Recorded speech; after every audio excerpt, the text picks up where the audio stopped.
అయోధ్యలో రామ మందిరంలో 2-3 అంతస్తుల పనులు చకచకా సాగుతున్నాయి. అంతేకాదు ఆలయం లోపల బయట మరో 13 ఆలయాల నిర్మాణం జరగనుంది. ఆ వివరాలను క్లుప్తంగా తెలుసుకుందాం. కీళ్ల నొప్పులు, ఊపిరితిత్తుల సమస్యలతో బాధపడుతున్నారా? RNC super speciality hospital, Chintal, Qutbullapur. అయోధ్యలో కేవలం బాలకరాముడి ఆలయమే కాకుండా మరో 13 ప్రధాన ఆలయాలు నిర్మిస్తామని శ్రీరామ జన్మభూమి తీర్థక్షేత్ర ట్రస్ట్ కోశాధికారి స్వామి గురుదేవ్ గురూజీ మీడియాకు వెల్లడించారు. ఈ 13 ప్రధాన మందిరాల్లో 6 దేవాలయాలను అయోధ్య రామ మందిరం లోపల నిర్మించనున్నట్లు చెప్పారు. మిగిలిన 7 దేవాలయాలను అయోధ్య ఆలయ బయట ఏర్పాటు చేస్తామని ఆయన వివరించారు. ఆ 13 ఆలయాల నిర్మాణాలకు సంబంధించిన పనులు ప్రస్తుతం కొనసాగుతున్నాయని తెలిపారు. అయోధ్య రామాలయంలో మరో 5 ప్రధాన ఆలయాల పనులు జరుగుతున్నాయని చెప్పారు. రాముడిని విష్ణువు అవతారంగా పరిగణిస్తున్నందున గణపతి, శివుడు, సూర్యుడు, జగదాంబ దేవతల ఆలయాలను నిర్మిస్తున్నామని స్పష్టం చేశారు. ఇక ప్రధాన ఆలయానికి 4 మూలాల్లో ఈ ఆలయాలను నిర్మిస్తారు.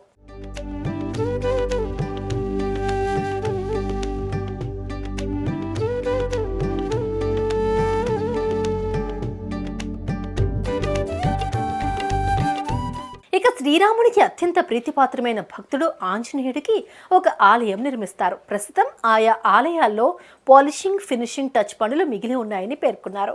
సీతా రసోయి దగ్గర సీతాదేవి వంటగదిగా పరిగణించబడే ప్రాంతంలో అన్నపూర్ణాదేవి ఆలయాన్ని నిర్మిస్తున్నామని గురుదేవ్ తెలిపారు. వీటితో పాటు రామాలయానికి బయట కూడా మరో 7 దేవాలయాలను నిర్మిస్తున్నారు.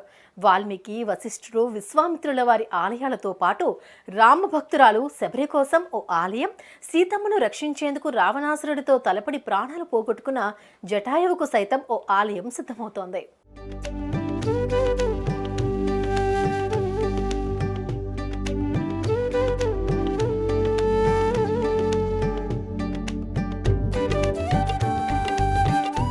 ఇన్ని ఆలయాల నిర్మాణంతో అక్కడికి ప్రవేశించిన భక్తులకు రామాయణం మొత్తం కళ్ల ముందు నిలుస్తుంది.